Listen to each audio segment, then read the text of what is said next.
High school basketball playoffs are here, so we break down a couple of boys brackets, plus we bring back some familiar faces. Jen Wielgus to talk girls basketball, and our own Lyle Bowden to highlight a great inner-city wrestling program. All next on Varsity Voice, presented by SFBN.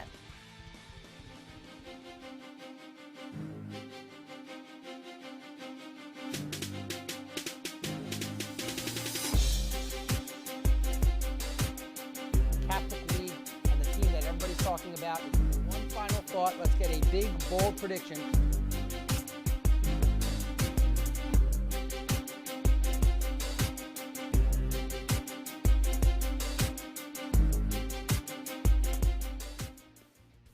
Welcome to another edition of Varsity Voice presented by SFBN. I'm your host, Bluestein, and joining us today is one of our students who passed enough pop quizzes to be here as a co-host, Lerman. Thanks for joining us. Thanks, Ari. I wasn't sure if I was going to pass that last one, but I pulled through, I made it, and I guess now I'm here.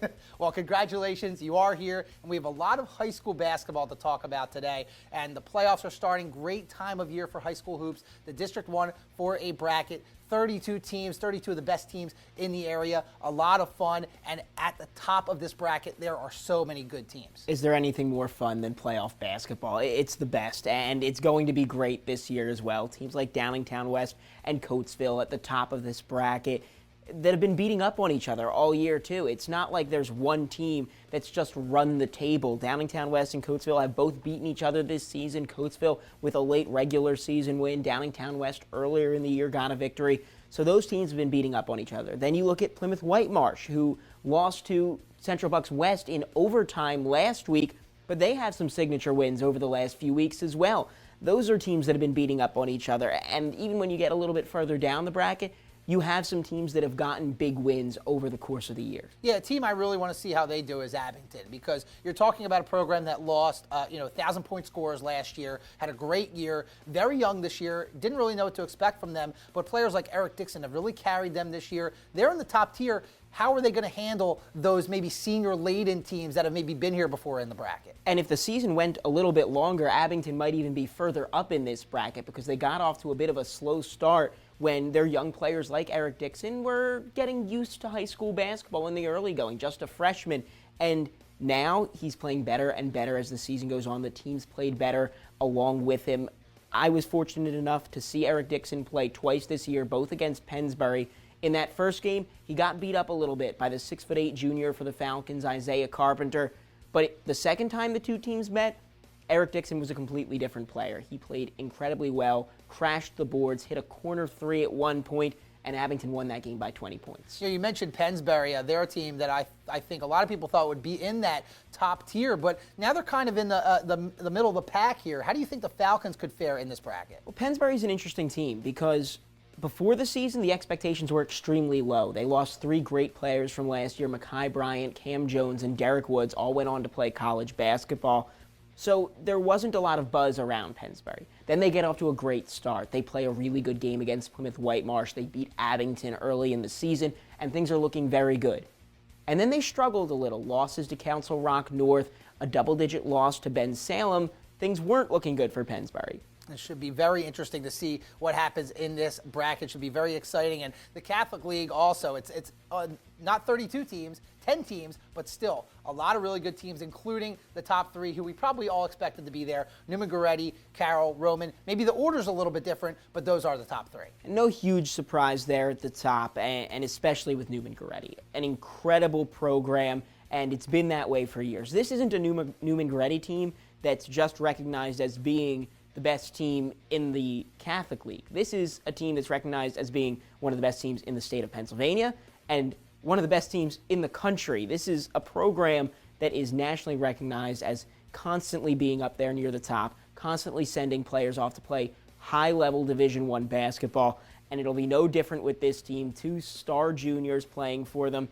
it's Newman Goretti's league to lose if they can get through this bracket. Yeah, Quade Green, Demir Cosby, Roundtree, very good players. And, of course, Newman Goretti lost to Roman in the championship last year, so they want to reclaim that title. But, Roman, it's not going to be easy, man. I know they're the third seed technically, but you're talking about a team who has some very good Division I type players. Oh, absolutely. Players like Tony Carr up there for them, and he's just one of 3 players for Roman that are seniors ranked in the top 8 of seniors in the state of Pennsylvania for basketball. So this is a team that the one thing that they certainly have over Newman Goretti, they have that experience. They've got those seniors that have been there before, that have played in these big games. So when you finally do get to that, I'm not going to say definite matchup, but a good chance of it happening once again this year between Roman and Newman Goretti, it'll be interesting to see if Roman's seniors can step up and do what they need to do to get a win. Yeah, it may have a similar matchup there in the semis with Roman versus Carroll. And, the PCL semis, which are played at the Palestra, just like the championship, they're always very good.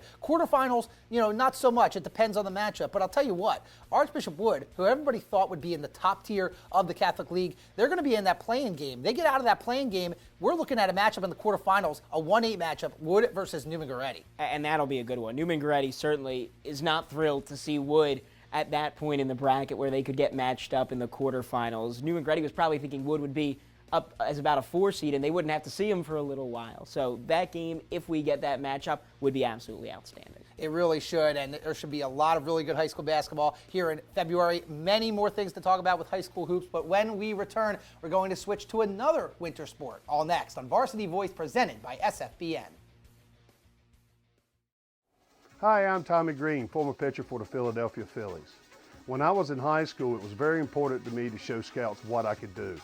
My friends at Payroll Service Solutions are huge supporters of high school sports and the Sports Fan Base Network. If you're a small to medium-sized business in need of a payroll company, contact Payroll Service Solutions. Not only will they take care of you, they will continue to support the community. For more information, contact Payroll Service Solutions at 215-624-0922 or 866-PAY-EASY. Bucksmont Indoor Sports Center is the area's largest indoor sports and event center with over 78,000 square feet of playing and expo surface. We offer year-round programs for toddlers to teens, as well as an extensive adult league program in a variety of sports. Celebrate your birthday with an unforgettable party. Choose from Nerf Turf Tag, Bubble Soccer, or a variety of activities for a party everyone will be talking about. Bucksmont is the first and only facility in the area to offer bubble ball soccer. See if you have what it takes to beat the bubble. Visit our facility, conveniently located in Hatfield, PA. For the love of the game, it's Bucksmont Indoor Sports Center.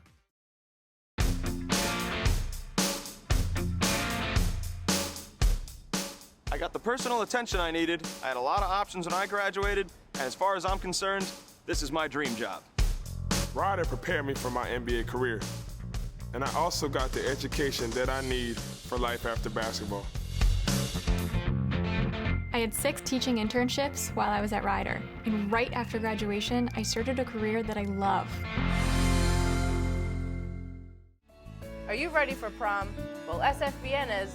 We have partnered up with several local businesses to offer our high school viewers discounts on major prom-related purchases. Clark's Premier Limousine for transportation, the Men's and Boys Store for tux rentals, LB's Cuts for men's haircuts, In Good Hands Salon for hair and nails, and Dress Up Time for prom dresses. Go to www.sfbnprom.com to receive your promo code today. Welcome back. It's a great time of year for high school basketball. They're getting all the headlines right now. But we want to highlight another sport. Let's take a look at the Beat the Streets wrestling program with our own Lyle Bowden. We're here at Southern High School in South Philadelphia. I've got Coach Rory Gulak with me right now of Beat the Streets organization. Please tell us about Beat the Streets and what it is that you do. So Beat the Streets is a nonprofit here in Philadelphia. It's the greatest thing to happen to Philadelphia wrestling. See, a couple years ago, there was only 2 programs in the city.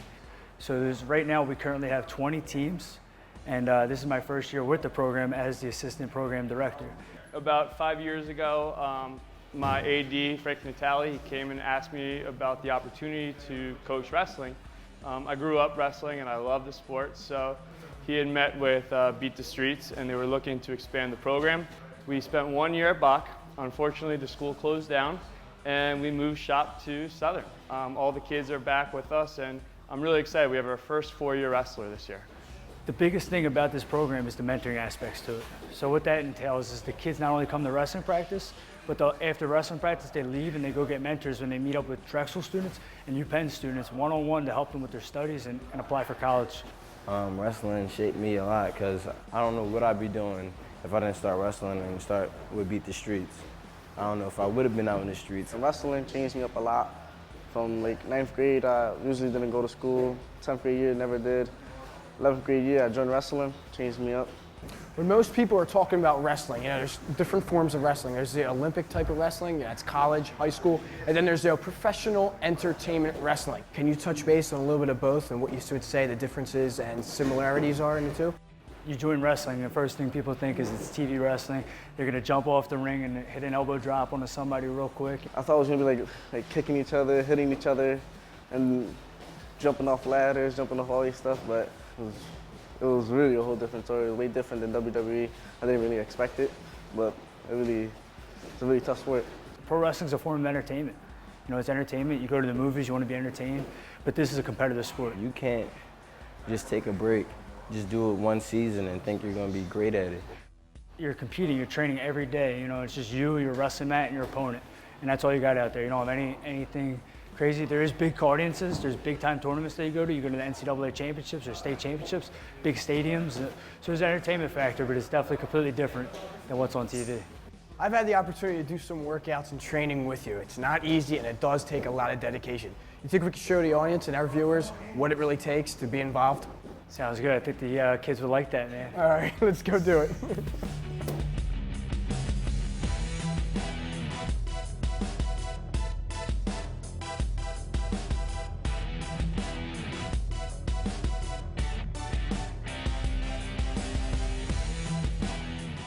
Basically, it's a fight, a wrestling match, right? But you need to learn some technique. There's a lot of rules. You start in your feet, which is called neutral position. And ultimately, if you want to end the match quick enough, you get the guy right on his back, you can pin him right on the mat, just like that by ending a move.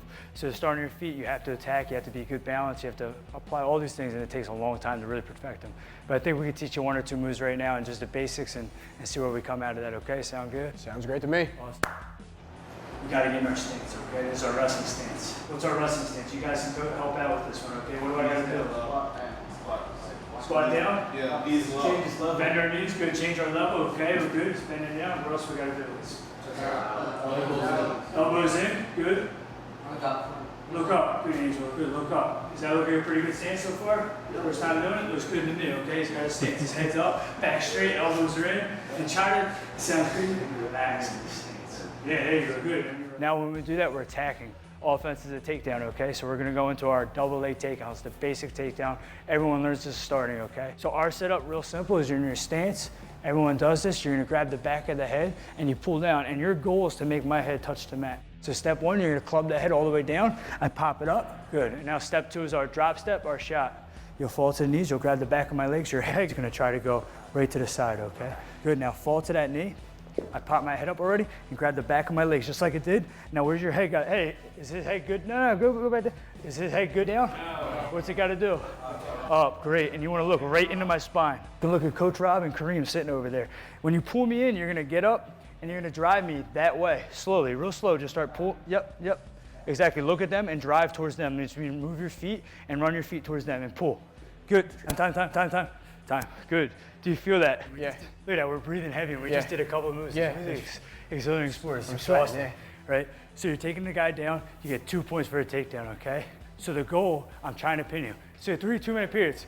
If the match ends, and I had 1 takedown and you had nothing, I'd win the match. 3 2-minute periods and you can win with 1 point. That's it, 1 point. So if nobody hits a move and you get to escape at that match, it'll be 1-0. The ref will award that, and then the match would end just like that. And it's really competitive to do that for the whole match. Usually, so there's a lot of hard work. Thank you so much, Rory. Good job, man. Appreciate it, man. Proud of you. Thanks for these guys for hanging out and showing us, some Hey, 3 moral claps support. for Lyle. Let's go. Good job. Thanks.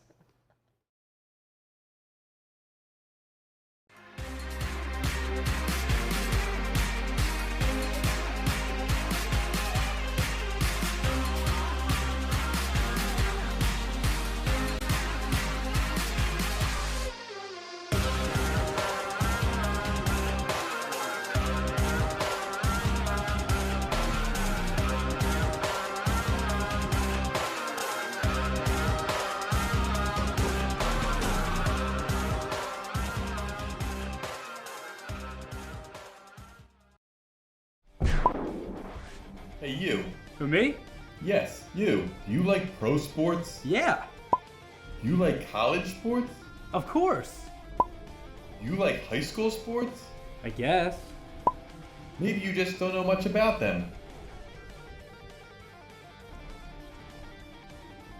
Hey, voice in the sky. Huh? Where can I go to learn more about Philadelphia area high school athletics? Just watch Varsity Voice every other Wednesday at 6 p.m. on TCN.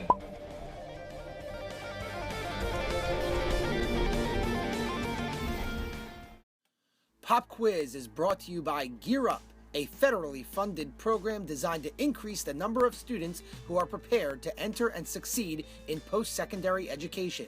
Gear Up provides early college awareness and academic support to students beginning no later than 7th grade, following them through high school graduation. For more information, go to www.philasd.org. Welcome back. It's time for the pop quiz, and we bring back from WCHE Geoff Harris as our student today. Geoff, thanks for coming back on the show. Thanks for bringing me back. So we've been talking some boys basketball here, so let's stay there. And the District 1 bracket came out, and they have an interesting system where you have strength of schedule, who you beat, who your opponents beat, big calculation. So true or false, the D1 point system is a good way to determine the top 32 teams in D1 4A basketball. All right, I'm going to go with false. I think there are too many factors that go into deciding the power rankings and the standings for the District 1 4A playoffs. I think you just need to take into consideration strength of schedule and then wins and losses. If you beat one of the top teams in your conference, then you should be able to get ranked higher. If not, then you get ranked lower. I'm going to agree. I'm going to say false. Kind of for a different reason, though, because I kind of like the system, but in determining who the top 32 is and where they seed, I would like to see more of a subjective type of thing. Like look at the eye test and see where they belong, kind of like an NCAA tournament type of thing. You have the RPI, but you also have a selection committee. So I would like to see something like that. But I'm going to agree. I'm going to say false.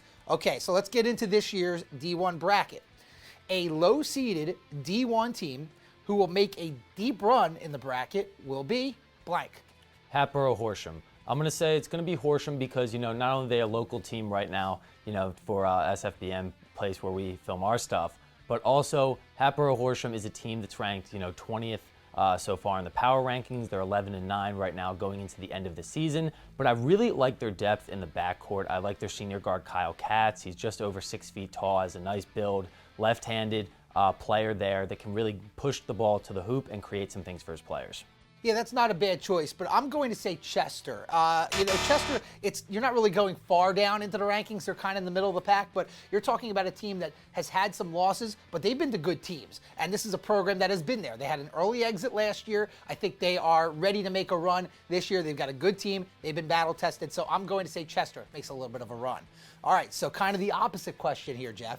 A high-seeded D1 team who will lose early in the bracket will be blank. So it may come as a surprise. I'm going to go with my alma mater, and that's going to be Cheltenham. Whoa. And Cheltenham, because, they're having a very impressive season prior to the ones that they had in the past 2 years. They're 16-5, cracking the top 10, 8, 9 in the power rankings. I just don't think they have enough experience with the players that they have on their team right now to make a deep run in the playoffs. I think they're going to exit early. It's a bold prediction by you. I'm going to go with CB West here. CB West, they're having a very good year.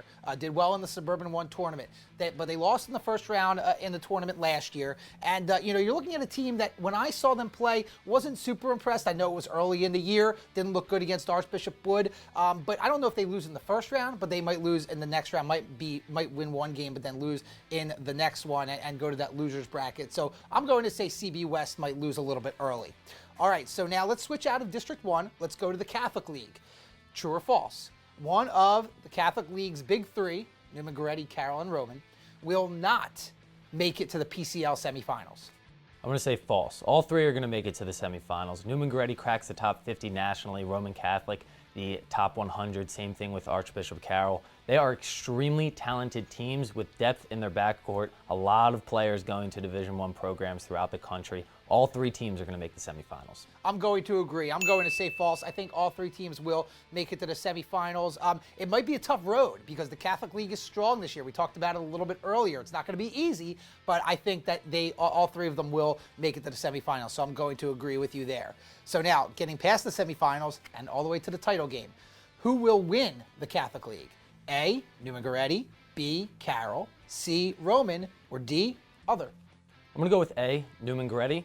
And that's because, the talent that they have both in the backcourt and, in the front court as well. Demir Cosby-Roundtree, Vaughn Covington, Quade Green, of course, one of the best point guards, not only in Philadelphia, but in the entire state of Pennsylvania. They have an extremely experienced coach.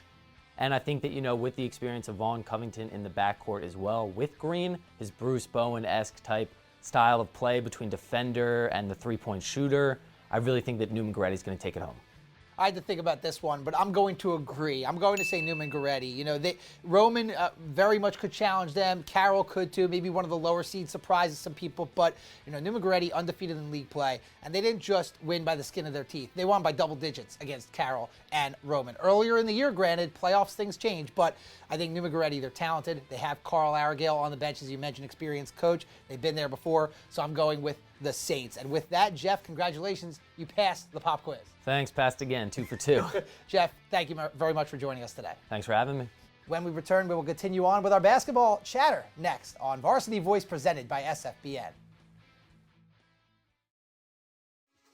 Hi, I'm Marty Bystrom, former pitcher for the Philadelphia Phillies. In my experience in Major League Baseball, I know how important it is for high school athletes to gain exposure. My friends at Payroll Service Solutions are huge supporters of high school sports and the Sports Fan Base Network. If you are a small to medium-sized business in need of a payroll company, contact Payroll Service Solutions. Not only will they take care of you, they will continue to support the community. For more information, contact Payroll Service Solutions at 215-624-0922 or 866-PAY-EASY. Welcome back. Sean and I have been talking boys basketball throughout this episode, but now it's time to switch to girls basketball, and we bring on Jen Wielgus from Game On to get her expertise about what's going on in the girls basketball world. Thanks for coming on today. Thanks for having me. So the Catholic League is a league that I'm fairly familiar with, and I know, pretty good girls basketball for the most part, but really three very good teams with Newman Goretti, Cardinal O'Hara, and Archbishop Wood. And Wood, I know, is a team that you cover a lot. What's the Catholic League looking like right now? Well, yes. The interesting thing about those three teams, and they are very good, is that they're all at different classifications. Right. So while I really think O'Hara and Goretti would probably be favored to play for the Catholic League Championship, that doesn't take away from Wood's overall prospects for the postseason. And it seems like they make it to Hershey every single year, and I would think that they would do that again this year. I mean, O'Hara and Goretti are some of the best teams in the state at any classification. So losing to them wasn't really a detriment to Wood, and I think they're a better team now, especially since Bailey Greenberg, their top player who's going to Drexel, seems to be healthy. Last year during the postseason, she had some injuries, and then she had a concussion earlier this year and missed some time. When she's healthy, they're really dangerous. Now, Ari likes to keep an eye on the Catholic League. I tend to watch more of the Suburban 1 League. And North Penn, are they the team to beat right now? I think right now are the key words right there, because it's funny. If you looked at the District 1 power rankings before the seeding meeting, North Penn was number 1 and Perk Valley was number 2. Perk Valley beat North Penn by 19 points in the season opener. But I think, teams scuffle in December. You never really know what you're going to get at that time of the year. North Penn is on a serious roll. They have one of the best coaches in the state in Maggie DeMartelaire. And then some of the best players. I mean, Sam Carangi's already committed to Villanova University, and she's only a junior. But it's not just her. I mean, they've got Michaela Giuliani, who's a great post player, Jess Huber, who is probably the most improved player that I've seen in all the schools I cover over last year. And then Arissa Yee, who's a really scrappy guard up top. I think North Penn's looking at a district title at 4A. Well, there's some other good teams in District 1. Who are some of the other teams that maybe could make a little bit of noise in that bracket? Well, the interesting team to me right now is CB West. If you remember, CB West won a District 1 title last year. They played for the state championship and lost to Cumberland Valley. They had 3 Division I players in Corinne Godshaw, Nicole Munger, and Mackenzie Carroll. They all graduated. So people weren't really expecting much out of CB West this year. They are playing great right now. They made it back to the Suburban One League Championship game. They're kind of a basketball factory, I like to call them. So you can never really count them out, and they're going to have a home game for at least a few rounds in districts. So they're going to be dangerous. And then also Neshaminy. I really feel like this is a year when they need to win a district playoff game. They seem to always get a high seed, and they kind of scuffle in the first round. So we'll see what happens there. In 3A, Gwinnett has been the best team in District 1 all year, and not to look past the district tournament, but what can we expect out of Gwinnett when we get to states? Well, I think it's okay to look past the district tournament because Gwinnett Mercy won its first district title last year since 1993, and they are better this year than they were last year. They have two great seniors in Bridget Coleman and Erica DiCandido. They have a great coach in Tom Lonergan. Last year, they lost in the first round of states. I know they're really disappointed, but they lost to a really good Bonner Prendy team. Well, Bonner Prendy isn't as good as they were last year. I really don't think that they're going to see any great competition at the district level. I think they might win more than one game at the state level this year. Well, we have some local teams we just talked about. We'll see how they do when we get to states. Jen, thank you very much for filling us in with what's going on with girls basketball. Thank you. Let's see what's coming up on the Sports Fan Base Network.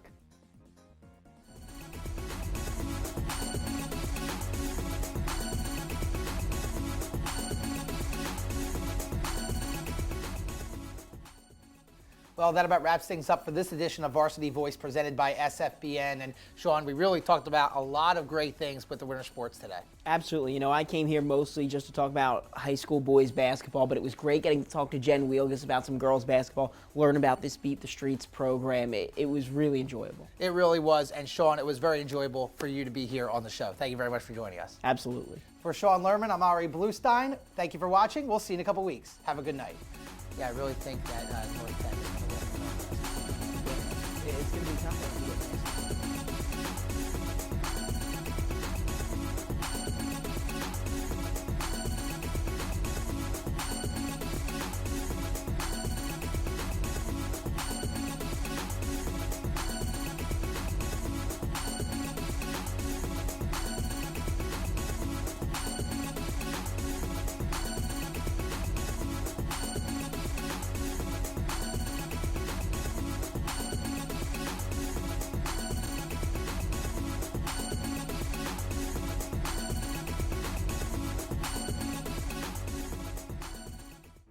Select video equipment for Varsity Voice has been provided by DMP Video. DMP Video. You provide the moment, we'll capture the memories. For more information about our videography services, please go to our website at www.dmpvid.com.